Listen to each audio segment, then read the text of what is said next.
YG와 JYP의 책걸상. 책에 관한 걸쭉하고 상큼한 이야기.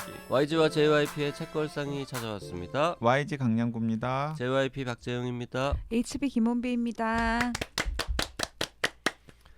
이번 주에는 찬옥게이의 1367, 한국에 나온 지 이제 10년이 다 돼가는 책인데요. 읽으신 분들 많고 네. 애정하시는 분들도 굉장히 많은데, 책걸상. 그리고 책걸상에서도 짧게 언급은 됐었어요. 언급은 됐어요. 네. 아니 그리고 저는 JYP가 약간 지난 시간에 그렇게 재미는 없었다라고 얘기하니까 갑자기 떠오르는 한 장면이 있는데 책걸상 시작하고 나서 그냥 재밌게 읽은 책들 심플 플랜처럼 서로 이렇게 이야기를 하면서 JYP가 분명히 나한테 야 찬옥게이도 있는데 뭐 이런 얘기도 했었던 것 같은데.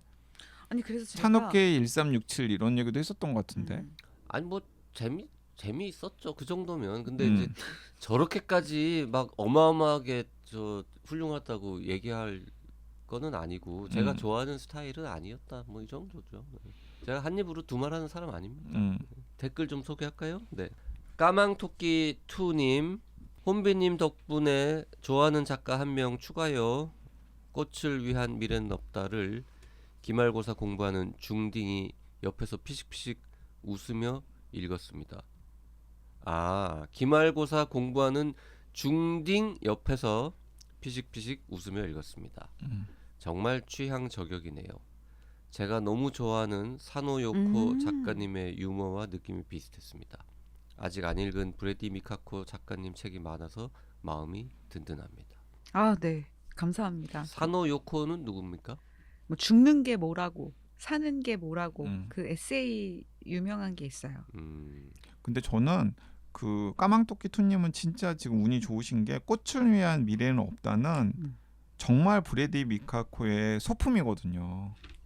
그냥 블로그에 그냥 마음 내키는 대로 쓴 글들을 모아서 낸 책이에요. 그래서 이 브래디 미카코가 정말 작정하고 쓴 책들, 그런 책들은 진짜 괜찮아요.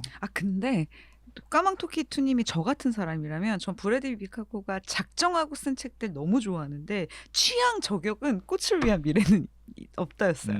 약간 거친 글, 날것의 글. 그래서 까망토끼 투님이 진짜 잘 쓰는 브래디 미카코 어떻게 읽으실지 너무 궁금한데 그것들도 너무 훌륭합니다, 진짜. 맞아요. 네, 너무 훌륭하고. 그 브래디 미카코 책 정말 훌륭해요. 혼비님이 브래디 미카코 스타일로 글을 쓰고 싶어 하는 겁니까? 혹시? 완전 쓰고 싶죠. 아니, 이미 혼비님은 브래디 미카코 수준이죠. 아니에요. 이상이죠. 아니에요. 브래디 절대 미카코 아닙니다. 레벨이에요? 브래디 미카코에 비해서 혼비님이 절대로 뭐 처지는 게 없어요. 저 욕먹이려고 아니 말씀하시는 근데 이제 거죠. 물론 그러니까 진짜로 예를 들어 꽃을 위한 브래디 미카코 책도 김원비 책처럼 이렇게 막 웃겨요? 훨씬 엄청 웃겨요. 웃기죠. 브래드 미카코 그게 훨씬 그래서 웃겨요. 혼비님한테 브래디 미카코를 낸 출판사에서 청탁을 한 거죠. 꽃을 위한 미래는 없다. 맞아요. 근데 브래드 미카코 언니는 소울풀하고 굉장히 센 언니고, 나는 좀 YG 표현에 의하면 착한 척하잖아요. 가식적이고. 근데 브래드 미카코는 그런 게 없어. 찢었어. 그게 이제 청취자들이 아셔야 될 게 혼비님이 착한 척 하느라고 그걸 못 하고 있는 거예요. 브래드 미카코처럼 혼비님이 막 술자리에서 밥 먹으면서 그리고 방송을 마이크 끈 공간에서 이렇게 제가 뭐 그렇진 이야기하는 걸 않죠. 들어보면은 진짜 이상한 사람인데 진짜 오해하겠네. 브래드 미카코 진짜 뺨치고 아니 그리고 YG의 지금 얘기를 들으면 진짜 청취자분들이 오해할 것 같은데. 네, 조엘핀이 좀 녹음할 얘기 좀 때랑 해주세요. 안 할 때 김원비가 차이가 엄청 많이 나는 것처럼 느끼실 것 같은데, 솔직히 그렇게 차이가 많이 나진 않지 않아요? 혼비님이 그래도 그 공개적인으로 나가는 그 콘텐츠에서는 조심을 많이 하죠. 자기 검열을 많이 하죠. 근데 저 책걸상에서는 진짜 조심 안 해요. 그런 거 같지 않아요? 책걸상에서? 좀 조심 좀 해주시고. 그러니까 진중권 얘기도 한 사람이라고. 아니 근데 그런 걸 조심하라고. 그러니까. 제가 보기에 JYP가 진짜 오해를 하고 있는 것 같은데 브래드 미카코 엄청 웃겨요. 네. 엄청 웃겨요. 진지한 그런 작가가 아니에요. 제일 웃긴 게 뭡니까? 다 웃겨요, 다. 그러니까 다 제일 웃긴데 얇은 게 뭡니까? 그러면 아니 그런데 그 JYP는 오히려 꽃을 위한 미래는 없다 같은 책은 싫어할 거예요. 싫어할 거예요. 네네네. 너무 사소해서 그러니까 그때 YG님이 그 얘기했잖아요. 김원비 걸로 따지면 아무튼 술 같은 거다. 맥락이 없어가지고 맥락 오히려 없어. 아무튼 술이 이 꽃을 위한 미래는 없다보다도 맥락 있는 편이야. 지금 이게 두 명을 칭찬이야. 아주 그냥. 그러니까 맥락 있는 편이에요. 맥락 네. 있는 편이고 왜냐면 꽃을 위한 미래는 없다는 브래드 미카코가 막 일본에서 100만 부, 200만 부 막 이렇게 팔리는 작가이다 보니까 브래드 미카코가 초짜 작가일 때 썼던 글들 좀 그쵸. 내줘요 하고 팬들이 막 하니까 책을 내준 거고 그래서 이제 우리나라에서도 브래드 미카코 팬이 생겼기 때문에 그 출판사에서 또 브래드 미카코에 대한 팬심 때문에 아마 그러니까. 다다 서재 맞아요. 다다서재. 다다서재에서 쭉 내신 것 났죠. 같은데 네. 근데 이게 브래드 미카코에 그게 있어요. 그냥 진짜 그 본류들이 있어요. 본류. 그러니까. 본류의 진짜 있어요. 논픽션들이 있어요. 네. 그 영국 생활하면서 이방인의 눈으로 네. 이제 영국의 여러 가지 것들을 보는 그러니까 일종의 그러니까 학자적인 다듬어진 시선이 들어간 책들이 그런 거죠. 아줌마 빌 브라이슨? 어. 약간 그런 느낌의 아주 좀 뾰족한 그러네요. 아줌마 빌 브라이슨 이런 근데 느낌. 빌 브라이슨보다는 좀 더 인간에 대한 애정이 있죠. 연민도 있고. 아니 빌 브라이슨도 젊었을 때는 애정이 있고 그랬어요. 근데 이제 약간 배 따뜻하고 이제 돈 많이 벌고 그러니까 이제 그게 좀 사라져서 그렇지. 네네. 예전에 뭐 나를 부르는 숲 이런 거 보면 엄청 막 감동적이고 그래요. 아무튼 그 옐로 블루 그거 나오는 그 책을 보라는 네네네. 거죠. 그 책도 봐도 책이 되고. 제일 좋아요. 그러니까 그 책은 근데 이제 교육이라던가 이런 자기 10대 아이랑 커뮤니케이션 하는 게 중요한 문제니까 그게 만약에 본인 관심사가 아니면 브래드 미카코가 영국에서 만난 아저씨들 이야기 한 거 있어요. 그런 이야기 그런 것도 맞아요. 되게 재밌어요. 재밌어요. 저번에도 들었던 얘기 네네네. 같은데. 네, 알겠습니다. 그러니까 되게 약간 좀 진지한 작가라고 생각하셨구나. 아니, 그러니까 우리가 아무리 이야기를 해줘도 나밖에 없어서 지난번 나밖에 없어서 되돌이표를 해야 돼. 네. 그 아무튼 저 에세이를 워낙 안 읽다 보니까 맞아요. 조금 밀리고 있다 뭐 요 정도로 이해해 주시고요. 네네. 조만간 저 한번 도전해 근데 보겠습니다. 브래드 미카코는 에세이가 아닌 논픽션. 근데 엄청 재밌는. 그러니까 이거 하니까 꽂히죠. 약간 이제 아줌마 빌 브라이슨 그런 시각으로. 그러니까 그런 거라고 생각하면 돼요. 그 부스가 덴마크 여자랑 결혼해가지고 덴마크애가 살면서 덴마크 이야기를 책 한 권으로 펴냈잖아요. 그냥 그런 느낌의 책이에요. 근데 저는 사실 그러니까 아줌마라는 솔직히 표현 그 책도 그렇게 재밌진 않았거든요. 아, 그치. 근데 네. 제가 아줌마라는 표현이 이제 한국에서 너무 폄하되다 보니 아줌마라고 쓰지 말자라는 거에 좀 전 반작용으로 그래도 아줌마라는 단어를 좀 끌어올리자라는 아니, 근데 느낌으로 그- 쓰는데 근데 그 진짜 아줌마 느낌 아니 아니에요? 나는 여성 지식인 느낌이에요. 아 여성 지식은 너무 좀 근엄 진지하잖아요. 근데 여성 지식 밑에 있는 여성 아니, 지식. 그러니까 브래드 근데 미카코는 왜냐면 아줌마라고 하기에는 브래드 미카코가 나름 되게 오늘 브래드 그래, 미카코 갑자기 특집이 브래드 아니거든요. 미카코. 지금 아. 댓글 읽다가 이분들이 지금 그럼 빌 브라이슨도 약간 아저씨 느낌이라고 생각하세요? 아저씨 느낌이죠. 저 빌브라스는 지식인이라고 생각하는 한 번도 없어요. 그래 아저씨 예, 느낌이라고 아저씨 생각하는 좀 걔 지식인 틀린 얘기 계열인데 얼마나 많이 하는데. 빌브라이트는 정말 속어 개 쌍욕에 험한 말 얼마나 많이 그 원문 보면요 진짜 근데 속어를 많이 쓴다고 아저씨는 아니죠. 하고 있는 아니 그 표현도 너무 오버하는 아저씨 감성이 있죠. 그래. 오버하는 그리고 본인이 비유 그걸 같은 게 감추지 않고. 어. 근데 그 브래드 미카코도 그 자기가 영국에서 사는 그 그렇죠. 본인 일본 입으로 아줌마, 일본 아줌마라고 일본 하는 아줌마라고 많이 정체화 하잖아요. 하니까. 그래가지고 그 어. 이웃집 남자애가 이렇게 픽하면 너 일본 아줌마라고 지금 무시하는 거냐? 뭐 약간 이런 식의. 근데 진짜 브래드 미카코는 한국에서 나오기 힘든 게 막 이런 거 써요. 나는 솔직히 아저씨들이 너무 좋다. 이런 말 한국 작가들 못 쓰거든요. 아저씨들 좋다. 자, 아무튼 브래드 미카코 얘기 여기서 지금 그만할게요. 녹음 시작하고 10분이 넘었는데 브래드 댓글 하나 미카코 얘기. 읽었습니다. 네, 동강동 호랑이님 방송 들으면서 순수 JYP인 책 중에 가장 실은 처음으로 끌리는 책입니다. 당장 읽고 싶어질 뭔데? 정도로요. 원더풀 라이프인가 예. 보다. 원더풀 라이프. 혼비님의 리액션과 YG님의 미친 요약 능력이 빛을 발하면서 가히 JYP의 아이들 최고의 아웃풋이 나온 것 같습니다. 정말 기대됩니다. 읽고 또 댓글 남기겠습니다. 다들 새해 복 많이 받으세요. 새해 복 많이 받으세요. JYP 책은 동광동 호랑이님은 전혀 관심이 없으셨군요. 그동안.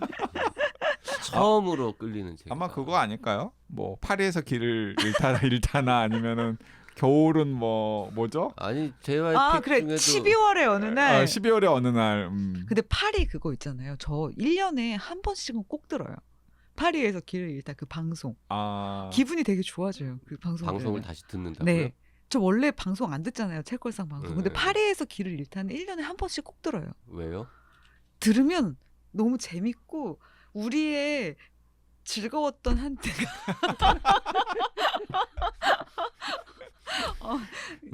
있더라고요. 심지어 그 파리에서 길을 잃다 우리 유튜브 방송했던 거 맞아요. 알죠? 그래서 그 보이는 방송이었어요 그거. 녹음 아 그래요? 녹음- 게다가 녹음이었지만- 음주 방송이기까지 했어요. 그래요. 아. 그래서 독지가들 이야기도 계속 나오고 해서 그 방송 힐링돼요, 되게. 그 뚱님, 혼비님의 강추책인 아, 보틀렉 보틀렉. 이제서야 다 읽고 글 남깁니다. 책은 사는 게 미덕이라는 JYP님의 명언대로 사 모으기만 하고 제대로 끝낸 책이 없어 댓글을 쓰고 싶어도 못 쓰고 있었습니다. 그런데 드디어 보틀렉을 단숨에 읽었습니다. 읽는 동안 완전 다른 스토리와 전개지만 가재가 노래하는 곳에 향기가 났습니다. 하지만 결말은 뭐지 하면서 다시 책을 들춰보고 리뷰를 찾아보게 하는 건 다른 것 같네요. 2025년에도 책걸상 만날 수 있게 되어 너무 기쁩니다. 또 한 해 행복한 양식을 얻어 따뜻합니다. 감사합니다. 네. 드디어 보틀렉을. 이거 네. 사실 이거 다 그냥 혼비님을 일부러 위한 뽑아 댓글들 다 오셨네요. 가져온 거예요. 그 플라님께서도 캐드펠 시리즈 5권까지 본 독자로서 수학자 시리즈를 재미있게 읽고 청소년에게 권했던 분에게 강추합니다. 1130년대가 배경이고 완간된 지 30년이 넘은 작품이지만 지금 읽어도 이질감 못 느낍니다. 사람 사는 세상에서 일어나는 일은 비슷하니까요.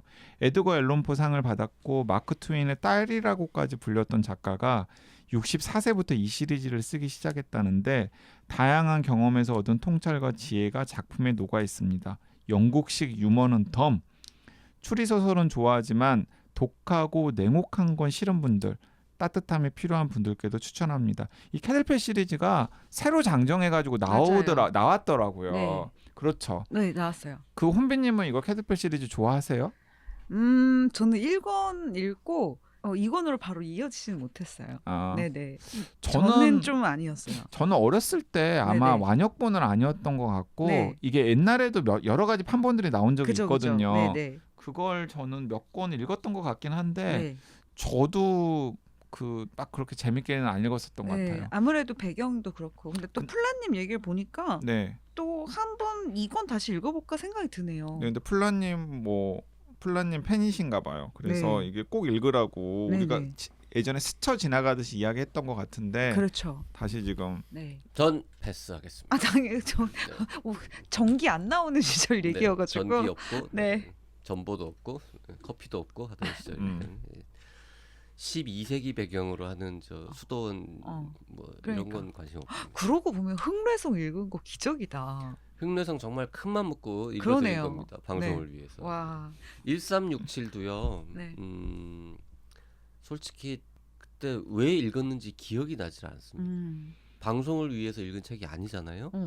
난 자발적으로 읽을 만한 책이 아닌데. 책이 아니에요. 너무 궁금해. 근데 너무 약간 신기해서 그런 거 그리고 아닐까요? 일단 책이 판형도 크고 대따 네. 두꺼워요. 네. 그 한 650쪽 뭐 그 정도 되지 않습니까? 네, 660. 그러고 보니 1367이 K를 팝니다 하고 똑같은 사이즈네요, 책이. 지금 쳐다보니까 판형이나 두께나.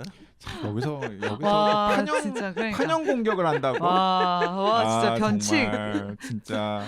와. 아니, 일단 두껍고 네. 그다음에 연작 소설 안 좋아하거든요. 그죠. 예. 그러게 그리고 진짜 싫어할 조건이 다 있네. 근데 나는 연작 왜 소설 봤지?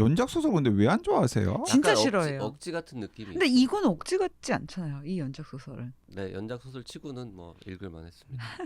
연작 소설을 왜 안 좋아하냐면 단편도 별로 안 좋아하지만 단편은 그래도 음. 리셋하고 다시 시작하는 거니까 딴 네. 얘기니까 뭐 네. 하나가 좀 재미없어도 딴 게 재밌을 수도 네. 있고 그냥 새로운 설정을 또 몇 개 쳐다보는 재미는 있는데 네. 연작 소설은 이야기가 막 유기적으로 쫙 그 스토리가 기승전결 흘러가는 것도 아니고 툭툭 끊어지는데 알고 보면 다 같은 설정이고 같은 사람들 나와서 비슷한 얘기 또 하고 이러면 약간 재미없는 일일 연속극을 계속해서 보는 것 같은 그런 느낌이 좀 들어서 아 그런데 연작 소설은 웬만하면 안 좋아하는데 요거는 네 각각의 스토리가 그래도 좀 재밌고 네. 그리고 연작이긴 하지만 시대적 배경이 차이가 많이 나잖아요. 많이 나죠. 계속 뒤로 가니까 네네네. 그런 면에서는 덜 힘들었던 그러니까 힘들진 않았던 네네. 작품인데 그렇게까지 이거를 좋아하는 분들이 많은 거는 솔직히 좀 이해는 안 가긴 합니다. 이 저 작가 저 호기님 네. 이 한자를 우리식으로 읽으면 진호기거든요. 찬호게이가. 네. 네, 그래서 제가 찬호게이도 발음도 약간 어려서 이제 저 호기님이라고도 가끔 얘기하는데 네. 이분 홍콩에 안 살죠. 홍콩 사세요? 대만에 살지 않아요? 아 지금은 모르겠어요. 네. 네. 대만에 거주하는 걸로 나와 그래요. 있더라고요. 그럴 수도 있겠다. 약간 왜냐면 홍콩 정부가 싫어할 것 같은데. 그러니까 우산 중국 혁명 정부가? 이후에 네. 대만으로 워낙 가신 아, 홍콩 갔을 분들이 수도 많아서 있겠다. 대만에 있을 수도 있고 음. 이분의 글 자체가 굉장히 반정부 체제이기 그러니까. 때문에 중국 대만 갔을 수도 정부에서 있겠네요. 중국 정부에서 매우 싫어할 것 같은. 그러니까 맞아요. 대놓고 뭘 중국이나 홍콩을 비판하는 것도 있지만 네. 은근히 좀 있죠. 정부 관계자 높으신 분들의 네. 눈에는 안 좋아할 것 싫어할 같네요. 것 같은 네네. 분위기로 그리고 그 씁니다. 뒤에 나왔던 소설들의 톤을 봐도 이분은 확실히 중국과는 그쪽은 아니어서 그래서 대만으로 일부러 가서 그러실 거기서 수 살고 있어요. 있는 게 아닌가 네. 싶어요. 제 친구들 중에도 그 기간에 대만 간 친구들이 진짜 많거든요. 홍콩하고 대만은 뭐 물리적으로는 물론 가까운데 네. 심리적인 거리는 어때요? 원래는 대만이랑 홍콩이랑 그렇게 막 그렇지 않았어요. 근데 네. 이번에 이제 우산혁명 있었잖아요. 그럴 때 어쨌든 대만도 사실은 중국에서 자꾸 대만을 괴롭히고 네. 뭔가 이렇게 대만의 어떤 영토나 문화나 이런 걸 잠식하려고 하다 보니 이제 둘이 이제 동지 같은 게 동병상련? 됐고 그리고 이제 홍콩에서 이런 일들이 있었어요. 그러니까 이게 우산혁명으로 발전하기 전에 가장 시발점이 됐던 사건이 저도 그 서점을 가본 적이 있는데 홍콩에서 이제 그런 되게 유명한 서점이 있는데 거기 보면 중국에 대해서 반대하거나 뭐 마오쩌둥 뭐 공산주의 이런 거에 대한 서적이 쫙 팔려 있을 거 아니에요? 그때 그 서점 주인이 갑자기 실종된 걸로 시작이 돼요, 이게. 근데 이제 그 서점 주인이 실종이 되고 이제 얼마 만에 풀려났는데 알고 봤더니 중국 정부에서 구류를 했고 이런 식으로 해서 이제 홍콩의 서점들에서 그런 책들을 다 금서화 시켜서 한때 지금 그 구류당했던 서점부터 시작해서 홍콩의 되게 유명 서점들이 대만으로 다 이동을 해서 지금 대만에 서점거리가 있어요. 그래서 홍콩에서 다 이주하신 분들이 그런 책들을 마음 놓고 파는 그래서 이제 대만에 서점거리가 있을 정도로 그리고 홍콩에서 블랙리스트에 올라서 이제 그리고 중국은 쥐도 모르게 주드새도 모르게 사라지니까 그런 분들이 다 대만으로 망명을 해서 지금의 대만과 홍콩은 그런 관계예요. 네. 저 얘기 저도 과거에 들었었는데 네. 그 홍콩의 유명한 사회과학 서점이겠죠. 우리식으로 표현하면 네. 그 서점 사장님 대만에 가서 다시 서점 열어가지고 거기 되게 관광 명소가 됐다고. 맞아요. 관광 명소 됐죠. 우리식으로 따지면 약간 알서림 같은 거 뭐 이런 거 아니겠어요? 오늘의 책 이런 오늘의 거. 책. 지금 저 누구야 그 우원식 국회의장님이 아주 오래전에 알서림 대표였다면서요. 아, 그래요? 진짜요? 놀랍다. 알서림 사장님이었다고 한때. 그 여기서 말하는 알서림은 연대 앞에 신촌에 네네네. 있었던 알죠. 네. 사회과학 서점이 알서림이랑 네네. 그다음 오늘의 책 오늘의 두 책이 개였는데 있었고. 알서림은 먼저 없어졌고 그렇죠. 오늘의 책이 나중까지 있다가 없어졌고. 네. 그런 면에서 대만하고 홍콩 사람들이 느끼는 약간의 동병상련 완전. 느낌 이런 거는 네, 있을 것 완전 같아요. 있고. 네. 그리고 찬옥계 작가님도 그 뒤에 쓰는 책이 이제 대만 작가하고 콜라보로 몇 권의 책을 냈고. 참 궁금한 게 그렇게 재미있게 잘 썼다고 칭찬을 받았는데 네.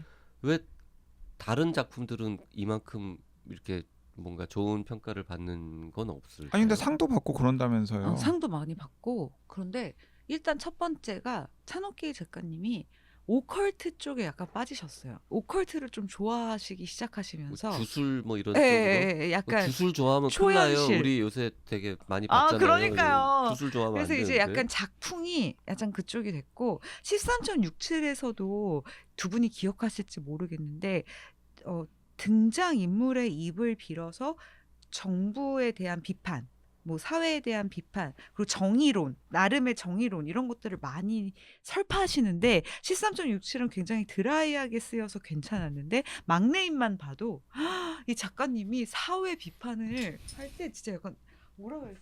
약간 꼰대같이 그래서 약간 젊은 층이 듣기에는 막 새해 삼촌이 요즘 애들은 말이야 뭐 약간 이런 느낌 그런 것들이 이제 좀 13.67에서 균형이 딱 맞았는데 그 뒤부터 약간 좀 풀리셨다. 몇 년생이죠? 75년생이군요. 그러니까 제가 내- 지금 그러니까 찾아봤는데 내 또래인데 뭐 굳이 꼰대 맞잖아요. 꼰대처럼 아니 아 그러니까 왜냐면 제가 그 찬옥계가 그 방금 이야기 들어서 약간 위화감이 들었던 게 내 음. 또래로 나는 기억하는데라고 생각했는데 근데 왜냐면 하긴 저도 이제 50이네요. 그죠. 75년이. 그리고 삼촌이네 삼촌 진짜. 아 근데 홍콩 작가 75년생이면 이 모든 난리들 홍콩 반환부터 시작해서 이 많은 굴곡을 겪었잖아요. 겪었죠. 그 굴곡을 겪었기 때문에 젊은 세대들한테 전달하고 싶은 정의 그리고 너희들이 어떻게 살아야 할지 이런 것들이 한국의 75년생보다는 훨씬 많을 수밖에 없는 거죠. 너무 많은 역사적 굴곡을 겪었으니까. 그리고 이 13... 그 한국의 75년생이 장강명 작가잖아요. 그렇구나. 네, 그렇죠. 75749. 그 지난 시간에도 이거 제목을 어떻게 읽을 거냐. 네.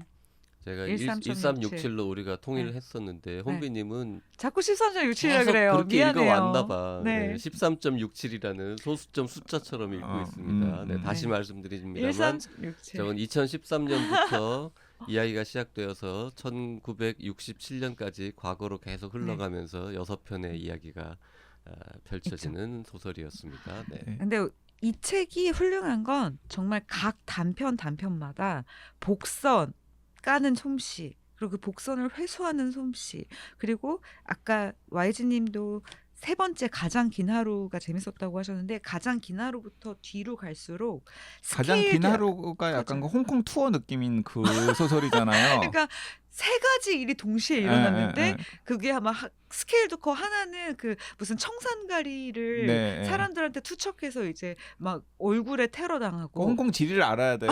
여기 맞아. 그리고 어떤 곳에서 큰 교통사고가 나서 막 아무튼 그래서 병원에서 다 만나는 이야기가 이 가장 긴 하루인데 그래서 1367 리뷰 중에 보면 홍콩 여행 가기 전에 읽으면 좋다는 평가들이 있어요.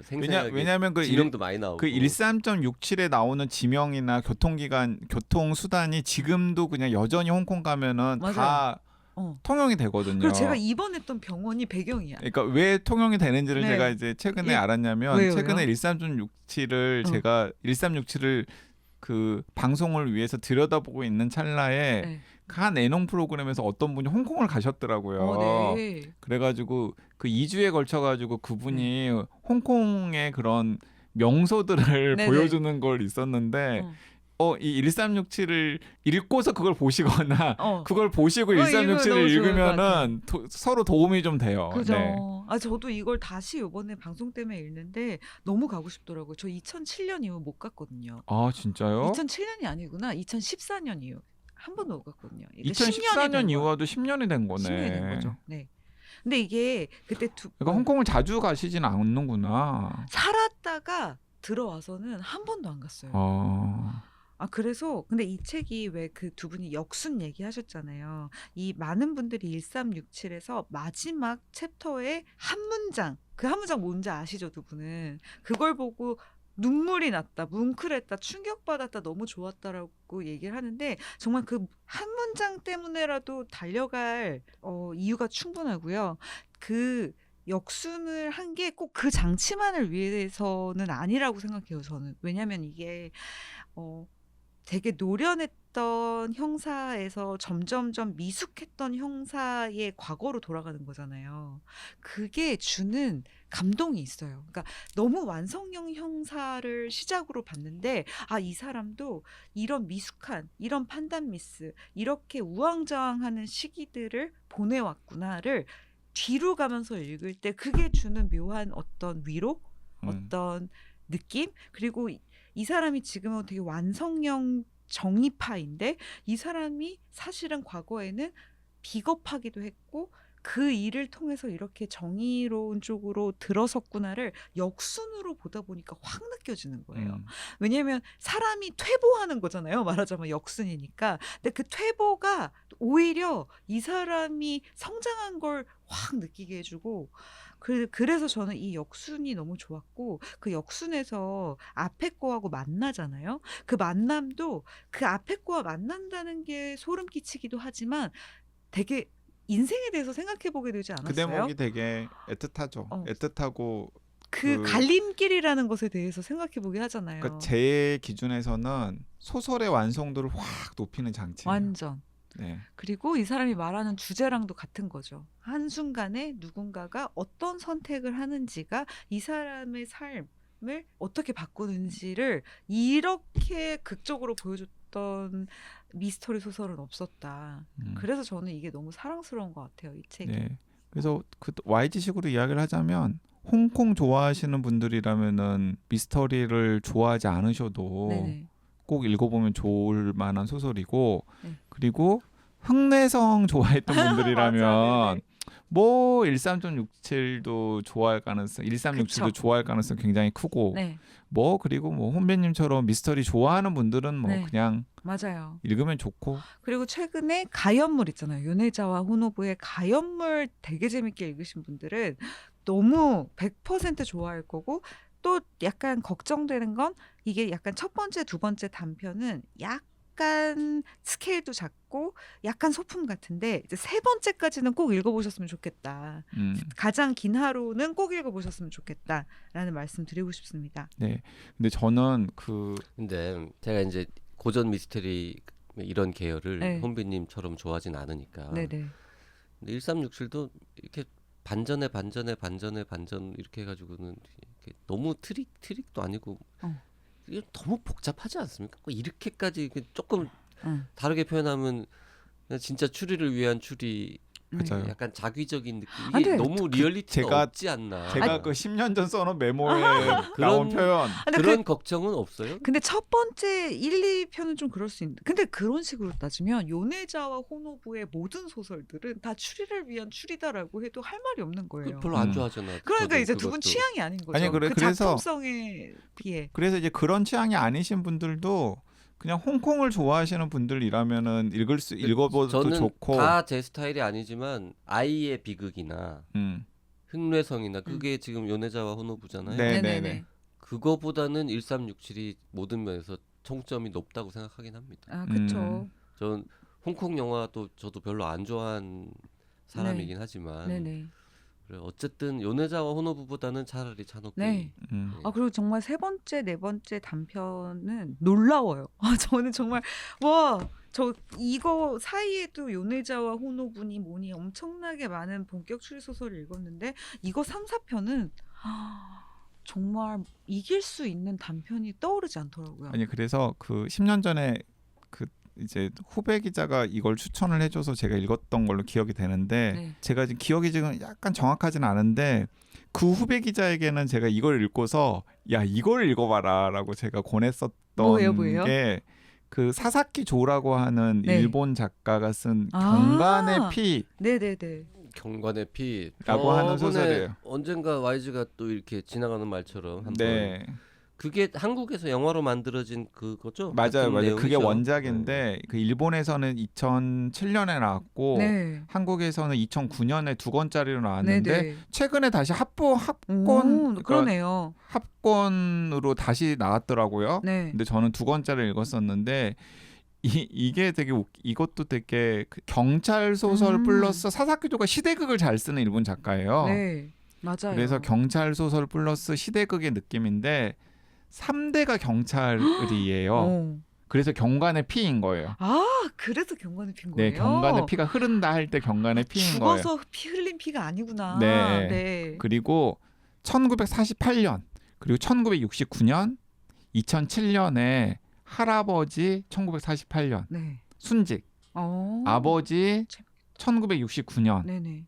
근데 이제 아버지도 뭐 순직 네. 그리고 이제 2007년은 손자 아들 손자 진짜 재밌겠다. 이렇게가 네. 다 경찰인 거예요. 네네. 다 경찰인 근데 그게 그냥 할아버지나 아버지가 경찰이었다라는 설정이 아니라 그 할아버지도 주인공이고 아버지도 주인공이고 아들도 주인공이에요. 세 개의 장으로 구성이 되어 있는데 네. 첫 번째 장이 할아버지 이름이고 네. 두 번째 장이 아버지 이름이고 네. 세 번째 장이 그 아들의 이름인 거예요.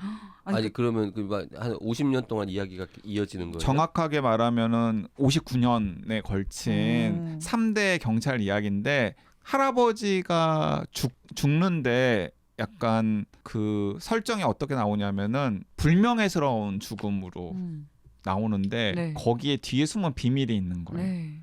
그리고 이제 아버지는 1969년이니까 전공투 이런 걸로 엮여가지고 비밀 요원. 너무 재밌겠다. 그런 이야기를 한국에서 어떻게 영화로 만들었어요? 일부만 가져왔나? 일부 설정만 저 영화에 대한 정보는 전혀 모르니까 그런데 이제 그 아버지도 이제 죽는데 아버지는 이제 되게 명예롭게 죽는 죽음으로 되어 있고 그리고 이제 그래서 그 아들이 경찰이 되는데 할아버지와 그 아버지 죽음에 얽힌 비밀에 접촉이 되면서 독자한테 던진 떡밥이 이제 그 3부에서 회수가 되는 그런 구조거든요. 네. 그래서 뭐 그 혼비님처럼 뭐 미스터리라던가 아니면은 본격 미스터리나 되게 높은 수준의 그 경찰 소설을 원하는 사람에게는 사실 좀 미흡해 보이는 부분이 있을 수는 있겠지만 설정 자체가 굉장히 재미있고 그러면서 이제 약간 그 전후의 미 군정 시기의 일본 그리고 전공투 막 그 사회 갈등 엄청 많았을 때 일본 그리고 2007년에 일본 그리고 2007년에 그 또 일본의 아들은 그 경찰의 어떤 실세 권력을 내사과야 직원이에요. 내사하면서 이렇게 생기는 그런 일들에 연루가 되고 그러면서 이제 할아버지와 아버지 죽음에 얽힌 미스터리가 딱 해결이 되는. 저는 굉장히 재밌게 봤고 그래서 내사를 하면서 생기는 갈등이 이게 인기를 끌어가지고 경관의 조건이라고 하는 이제 그게 이어지는 거구나. 후속적으로도 이어졌어요. 아니 근데 이 사사키조의 경관의 피는 이상하게 손이 안 가서 안 봤지만 무슨 막 일본에서 막 역대 뭐 최근 20년 훌륭한 책 뭐 이런 거 할 때 꼭 들어가더라고요. 맞아요. 그래서 팬들이 많을 수밖에 없고 스케일이 크잖아요. 너무 재밌겠다. 스케일이 크고 그 다음에 생각나는 책이에요. 그래서 저도 딱 생각이 나가지고 지금도 말씀드리잖아요. 너무 재밌겠다. 그래서 읽어볼게요. 뭐 이렇게 약간 일본의 경찰 소설 하면은 사사키조의 경관의 피 한번 읽어봐. 진짜 약간 너무 이렇게 유명한 되는, 고전인데 알겠습니다. 영화는 손자의 이야기만 나온답니다. 그래요. 그걸 찾아봤구나. 그 아니, 조진웅 씨가 맞아요. 조진웅 씨가 나오는 그 그리고 영화죠? 저는 영화도 안 보고 소설도 안 봐서 모르겠지만 이 사람은 누구예요? 그 가가야 히토시라는 등장인물이 있는 모양인데요. 여기는 안조인데 안조 세이지, 안조 다미오, 안조 가즈야. 네, 그게 3대고 다른 인물로 가가야 히토시라는 사람이 또 다른 인물이 있는 모양인데. 경시청 수사 사과 계장이래요. 네, 경시청 수사 사과 계장 가가야 히토시. 원작에 나오는 인물 중에 하나인가 본데 네. 그 인물하고 그 손자하고 맞아요. 두 사람의 이야기에 집중해서 만든 아주 일부만 가져다 만든 게 한국 영화 경관의 피다. 이게 그 수사사과 계장 가가야 히토시에 대한 내사를 진행하면서 벌어지는 일이래요. 예. 그리고 그 가가야 히토시랑 그 다음에 그러니까 손자 아들의 손자의 이야기는 경관의 조건이라고 하는 데서 이제 본격적으로 그렇겠네요. 펼쳐져요. 네네. 그러니까 조진웅 씨가 맡은 역할이 그 가가야 히토시. 네.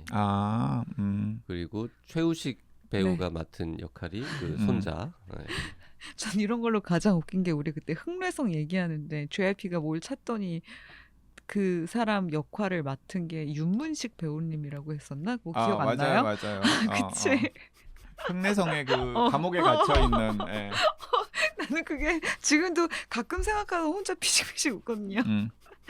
그래서 이 경관의 피는 되게 재밌어요. 재밌어요. 재밌을 것 같아요. 그리고 그 일본의 그런 역사 현대사 마치 1367이 홍콩의 현대사를 네네. 소설로 구현한 것처럼 경찰 소설로 구현한 것처럼 네. 이건 일본의 역사를 또 그 경찰 3대 이야기로 이렇게 해서 그래서 저는 사실 음.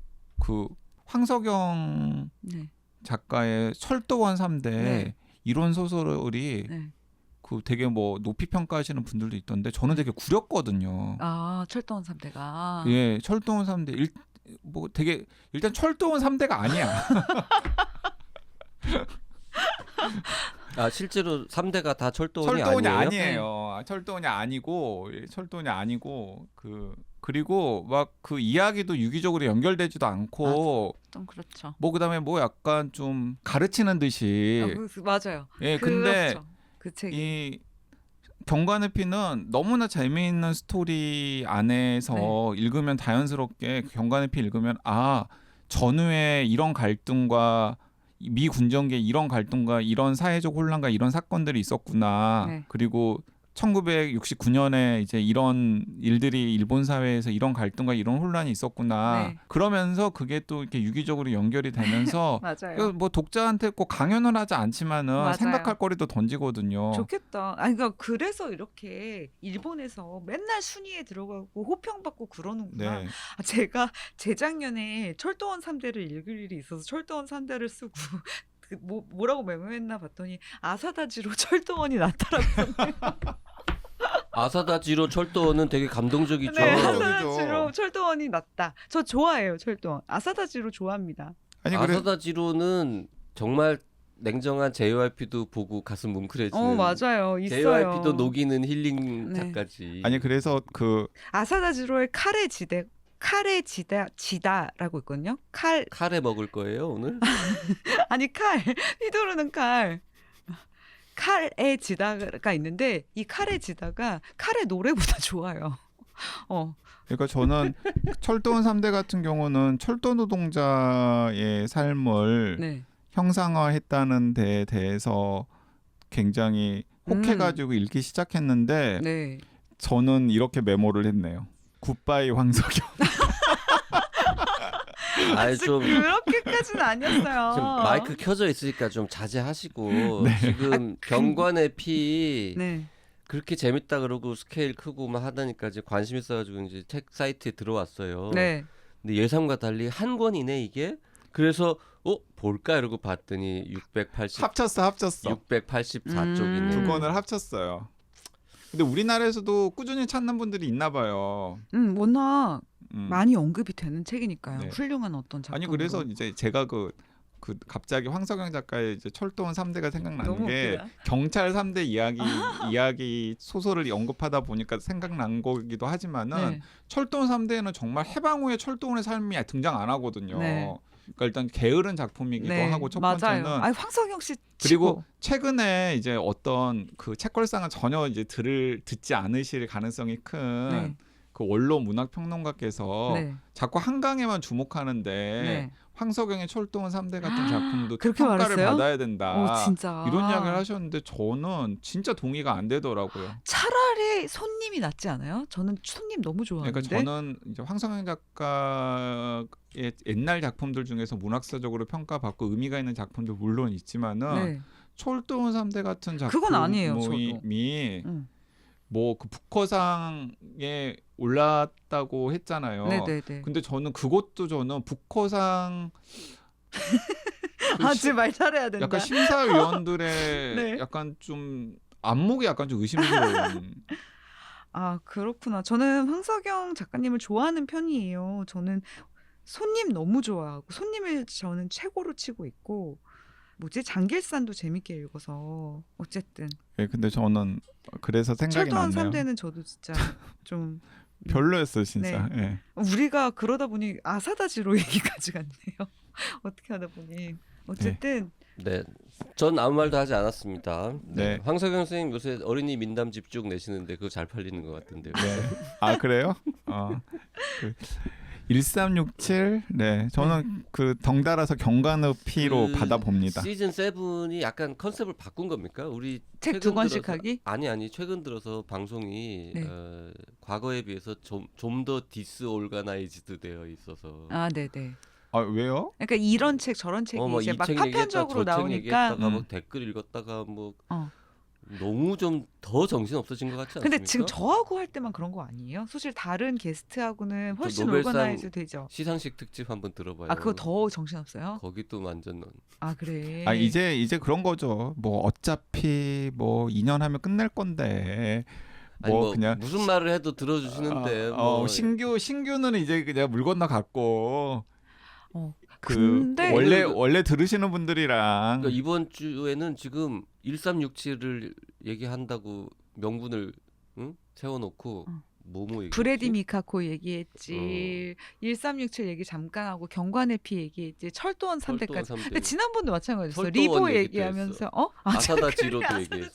지로. 근데 지난번 리버도 마찬가지였어. 리버 얘기했지. 마이클 코넬리 얘기했지. 요네자와 호노부도 얘기했다. 그러니까. 아니 근데 이제 그런 책 방송이 어디 있겠습니까? 맞아요. 그런 장점이야 이게? 장점이죠. 찬옥계의 1367 이야기를 하면서 아사다지로의 철도원까지 이야기하는 그렇습니다. 대만의 서점거리도 얘기했다. 그러니까. 대체로 경관의 피로 연결하는 것도 거의 없어요. 그러니까 놀랐다. 찢었다. 경관의 피 이런 것도 없어요. 그러니까 지금 저희가 지난주부터 계속 지금 일본 경찰 소설 2개 그리고 홍콩 경찰 소설 그쵸?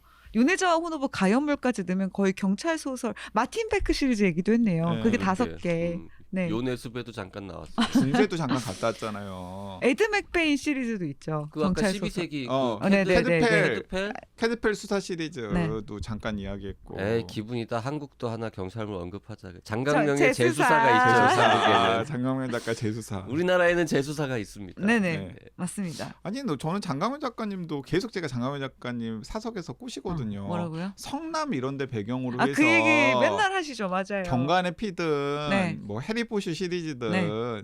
그냥 뭐 이렇게 약간 경찰이 거기서 나오는 미스터리 해결하는 그런 걸 한번 해라. 근데 거기 배경으로 성남을 찝은 것에 좀 정치색이 들어가 있습니까? 없습니다.